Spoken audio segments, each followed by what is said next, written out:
WrestleMania 40 is officially in the books. And while many have already given their praise for this show, this one was extra special for me. Because this was the first ever WrestleMania that I was able to go to after waiting so many years to do so. And both nights, but especially the second, brought out some of the most amazing moments and best matches in the show's history. So after giving myself a week to let my adrenaline die down, it's time for me to figure out what matches from both nights brought out the best to remember in the start of the Paul Levesque era. I'm Duke from Duke It Out, here to give you every match at WrestleMania 40 from its worst to its best. Before I begin, please make sure to give this video a like and subscribe to the channel for more great wrestling content. Number 13, Jey Uso versus Jimmy Uso. I think this is something almost all fans can agree on. This brother versus brother match had obvious excitement and is something both Usos have said is a childhood dream. But damn, the chemistry just didn't click this night. It had the super kick spots, the fake out from Jimmy that we were all expecting, and then it was over in a little more than 10 minutes. It's not one of the worst Mania matches ever, but surely is one of the most disappointing. Number 12, Bianca Belair, Jade Cargill, and Naomi versus Damage Control. This match was mainly there to showcase the babyface team, especially Jade. And they really did deliver with that. The entrance with all three was awesome, and they all got moments of dominance. Naomi also mainly sold the spots to make Damage Control's offense look better, and it was definitely achieved. Bianca using the hair whip on Asuka was definitely the highlight of the match as well. Number 11, Bobby Lashley and the Street Profits versus the Final Testament. The feud between these teams had been going on for a while, so this was an alright finale to the rivalry, with a lot of weapons, AOP breaking some kendo sticks, and Bubba Ray Dudley as the special guest referee. Part of me wishes it did get a little crazier, but it was still pretty fun and capped off with an insane frog splash from Montez. Number 10, Rey Mysterio and Andrade versus Dominic Mysterio and Santos Escobar. Another fun tag match, with the winners being a bit more of a shocking result than the last match I mentioned. Santos and Dom got a couple of fun heel spots, and the teamwork of Rey and Andrade had some really impressive moments. The interference from Jason Kelsey and Lane Johnson was just fine for me since I'm not a big football guy, but it did give a fun add to the win. Number 9, LA Knight versus AJ Styles. This feud has had a very fun build-up, and the match itself was nothing match of the year worthy, but still a really fun bout. AJ Styles getting a new theme was a bit sad since I love his old one, but he put in a really good performance and had been consistent with his anger towards Knight. And in LA Knight's first WrestleMania match, he brought out a couple of unique twists on his moveset and made sure to look dominant for his win. A very solid match that I hope leads to better things for both guys this year. Number 8, Seth Rollins versus Drew McIntyre. Now from here on out, it was really difficult to rank everything, because especially the next few matches were on equal levels of great for different reasons. This opening match had a lot of spams with finishers, but with everything built up, it made a lot of sense. And the already great chemistry with Seth and Drew still managed to bring some intensity, and very believable near falls. Then the story added post-match was incredible, with Drew finally getting a world title win in front of a crowd, but his focus being too much on his hatred towards Punk led to Punk getting the last laugh, with Damian Priest successfully cashing in his Money in the Bank briefcase. All of this combined to an awesome opening for the second night. Number 7, Rhea Ripley versus Becky Lynch. From one opening match to the other, this was a highly anticipated and awesome opening match. The back and forth chemistry worked very well, and they had equal work, with Becky being more dominant in the beginning and Rhea being the highlight for the closing half. While I think many were hoping for the levels of Rhea's match against Charlotte, this was still a terrific back and forth match with a more predictable but right result. Number 6, the Undisputed Tag Team Championship ladder match. I had this match lower than the last two matches mentioned, but I could not get so many spots out of my head.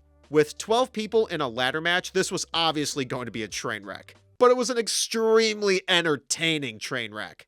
DIY getting some great spots in their first WrestleMania, New Catch Republic getting some good teamwork, New Day being a perfect wild card for the intensity, and a great decision to separate the tag belts. Theory and Waller can bring some good heel heat to SmackDown, and Awesome Truth's win is a definite highlight to the show. R-Truth had long deserved a WrestleMania win, and he both climbed the ladder and pinned Finn Balor earlier in the match. Hilarious and brilliant.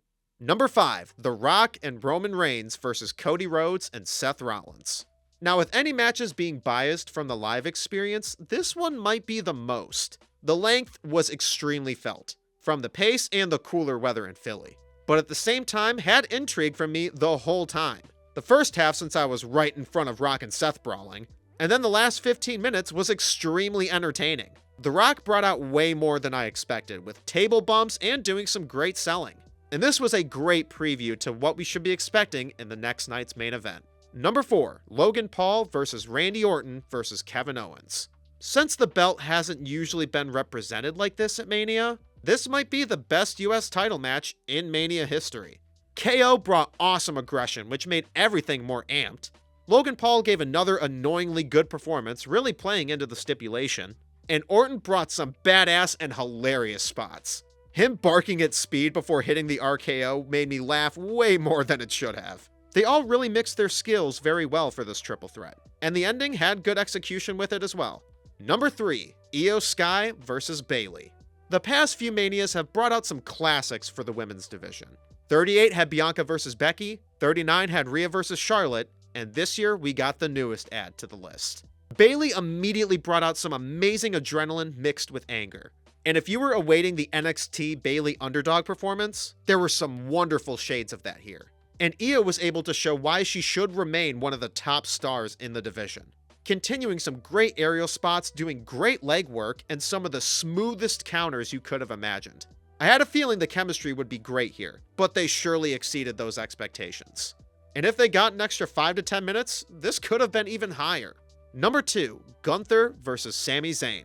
I know there were a lot of people that were hoping Chad Gable was the one in Sami Zayn's position, but these two crafted a perfect Rocky underdog match in Philadelphia. Gunther, of course, bringing amazing brutality, and also sold the shock of Sami's resilience very well. And Sami was brilliantly selling the beatdown from Gunther, and in the last 5 minutes was able to get almost everybody on their feet in anticipation for what was going to happen.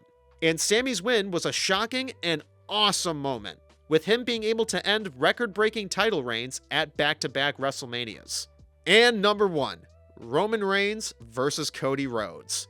This was one of the most hyped-up main events in a long time, and they combined the awesome chemistry between Roman and Cody with some glorious overbooking, and I was going nuts for every second of it. Roman doing some awesome trash talking and adding so much storytelling to what he was doing in the ring as well. And Cody brought so much more adrenaline to the crowd when his momentum got higher. And it really is a miracle for WWE that their top babyface and top heel have such natural chemistry like they do. It took the great moments from their match last year and continued to elevate it. And then helped with the Avengers Assemble moment that we were all waiting for. Jimmy and Jay giving a spot better than their whole match, Cena attacking Solo, Rock and Cena in the ring again, and the biggest pop of them all with Undertaker appearing to take out The Rock. Yeah, we all thought it was Stone Cold, but Taker's more than enough. Here's slight proof of me screaming my lungs out during that moment. And then you get more added cinema with Roman not being over Seth betraying the Shield, so him hitting Seth ended up costing Roman, and Cody finally finished his story. It was such an amazing win and a wonderful celebration, after what can be argued as the best main event in WrestleMania history. Especially when it comes to a singles match perspective, I can't remember seeing one this historic since Rock vs. Austin at X7. To quote Michael Cole, I love professional wrestling. So that was my ranking for the WrestleMania 40 card. Please let me know your ranking for both nights in the comments below. Thank you so much for watching this video. Please make sure to like this video, subscribe to the channel, ring the bell for notifications, and duke out your opinions below in the comments.